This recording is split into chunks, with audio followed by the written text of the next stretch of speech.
Chairman. Mr. Olson, let me start with you. How many personnel in your National Security Division are working on cases or other issues surrounding the events of January 6th? Senator, that investigation is being led by the U.S. Attorney's Office in Washington, D.C. There they have dozens of individuals, including people who have been, prosecutors who have been detailed from around the country to support that extensive investigation. We have a handful of prosecutors in Main Justice who are working to support and assist in that investigation. But from your division, my question is how many are none?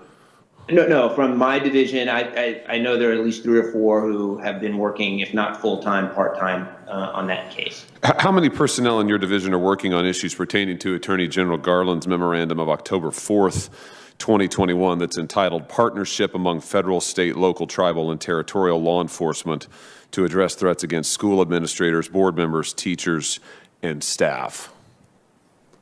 Senator, and with regard to that memo and that work, the National Security Division plays an informal advisory role. There's no one that's dedicated to that, on any sort of full-time or really even part-time basis. I think we're available to consult with if the facts warrant, that level of consultation with the National Security Division.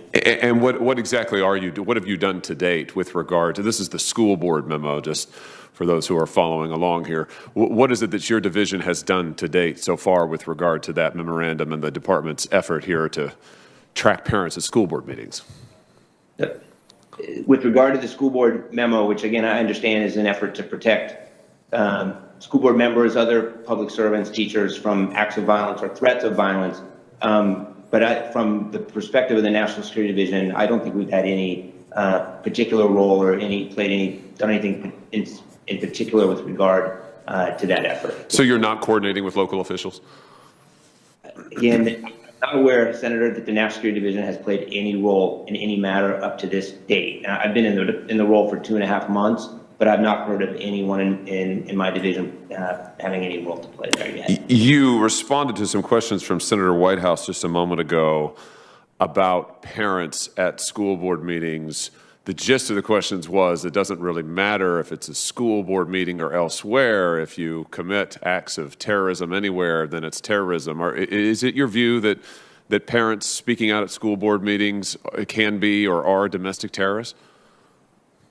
Absolutely not. And my understanding of the Attorney General's memo on this is that it is not about people speaking out at school boards. It's not about people voicing their opinions, exercising their First Amendment rights. It's about protecting, whether it's teachers or for that matter, law enforcement officers or other public officials from threats of violence, criminal acts, violence. My understanding of Senator Whitehouse's question was really just about the location of various federal crimes, not necessarily domestic terrorism, but just federal crimes as largely being beside the point when it comes to federal law enforcement. Are Department of Justice officials and prosecutors still drawing up lists of crimes for which parents can be prosecuted regarding their participation in school board meetings? I'm not aware that that's ever happened. Really? You're not aware that it's ever happened? Did you watch the Attorney General's testimony before this committee when he was here last, when we read to him into the record a list of crimes that Department of Justice prosecutors, employees had prepared, had sent to local officials talking about crimes that parents could potentially be charged with, a list which, by the way, was incorrect, listed crimes that don't exist, but that had been sent to local partners in at least one state, all of the local partners in one state. Are you familiar with that, with his testimony in that regard? Did you watch that hearing? I am generally familiar with the Attorney General's testimony, and again, my understanding of both his testimony and his direction for the Department of Justice is to take the necessary steps that we can take, whether it's enforcing federal law or working with state and local partners to protect individuals who both are serving in public service roles such as school board members and teachers, and to protect First Amendment rights of people who attend or speak at school board or other public meetings. Well, here's my issue with that, is that what we have found consistently out of the Department of Justice is we can't get a straight answer as to why your division would be involved at all with regard to school board meetings, why the Attorney General told us you wouldn't be whatsoever, It appears from subsequent reporting that you have been. We were told that parents wouldn't be charged with federal crimes, but we know that Department of Justice prosecutors have drawn up lists of federal crimes and disseminated them to local partners. The Attorney General told us that hadn't happened. We now know from whistleblowers that it has happened, and we can't get a straight answer as to why parents should ever be treated or regarded as domestic terrorists. I've got other questions I'd like to ask you with regard to January 6th. My time has expired, so I'll give those to you for the record, and I'll have some additional questions for you regarding your division's involvement or not with what the Attorney General is doing with regard to school boards. Thank you, Mr. Chairman. Senator Cotton.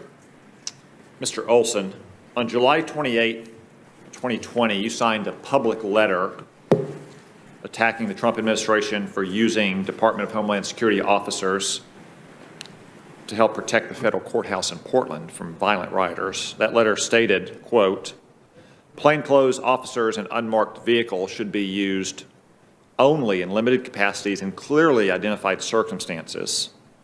Crowd control is not among those circumstances.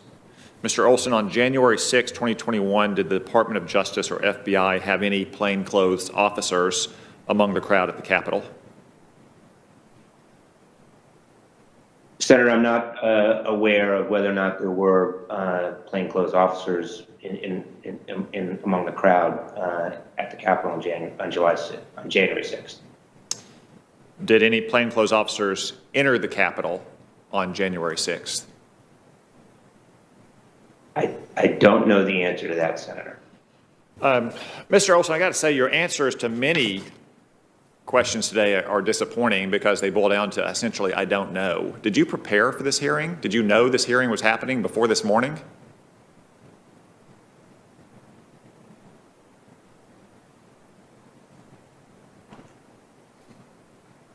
The direct answer, yes, I prepared extensively, Senator. Many of the questions are about specific specific facts that I don't have.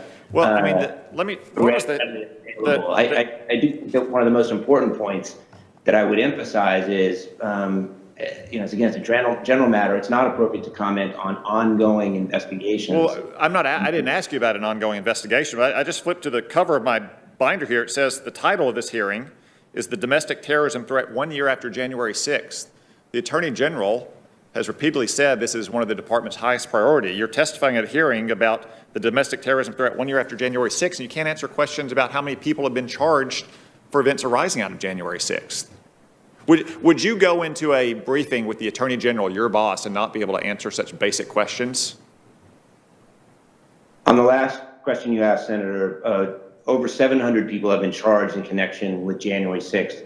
About 325 have been charged with serious felonies in connection with attacks on the 10 minutes ago, Senator Cruz asked you this series of questions, and you didn't have the answer. You didn't have the answer for how many people have been charged with violent offenses or nonviolent offenses and so on and so forth.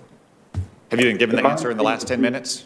I'm sorry if I misunderstood, Senator, but I believe that Senator Cruz was asking me about other events, not the January 6th event. Okay. Let's turn to another issue that came up earlier today, Ray Epps. During the January 6th riots last year, Mr. Epps was caught on video several times. He seemed to encourage people to enter the Capitol to break down police barriers. Video from the rallies, or from the rally down the National Mall early that day shows him doing the same thing. Video even from the night before shows him encouraging people to enter the Capitol.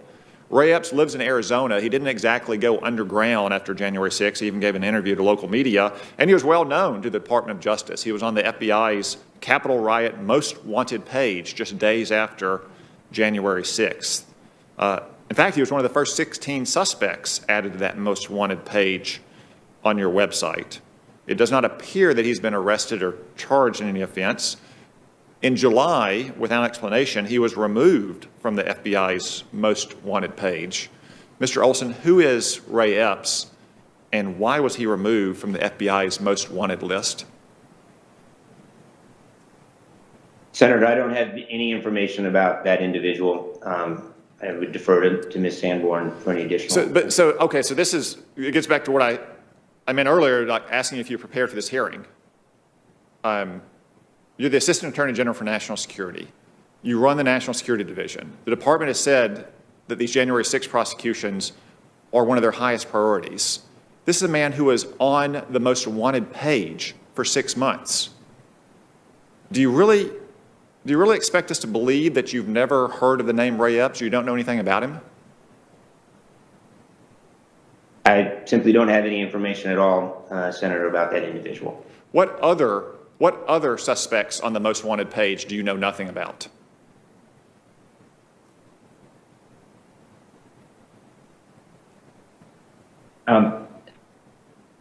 Senator, Let me ask you this. Can you name anyone else on the Department of Justice's most wanted page? I'm sorry. I'm sorry. I didn't hear your question. Can you name anyone else on the Department of Justice's most wanted page from the January 6th riots? I'm not familiar with the most wanted page. No, I'm not familiar with that. All right. Well, I guess we're going to have to seek our answers elsewhere, but this has not been a stellar performance today.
city streets, we began to feel the fire. We rise like tall buildings as the chemicals, they take us higher. The night's young, it has just begun, as she puts her hand in mine. We wanna chase the night, wanna dance to the light, pull stars from the sky, just two hearts running wild. Never sleep, never stop, as we shout from the top. We're gonna be two hearts running wild.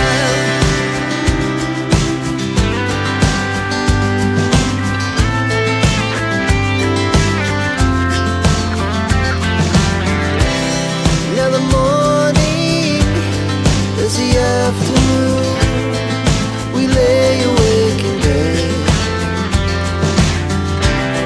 The laughs so loud as the hours pass, we're gonna do it all again.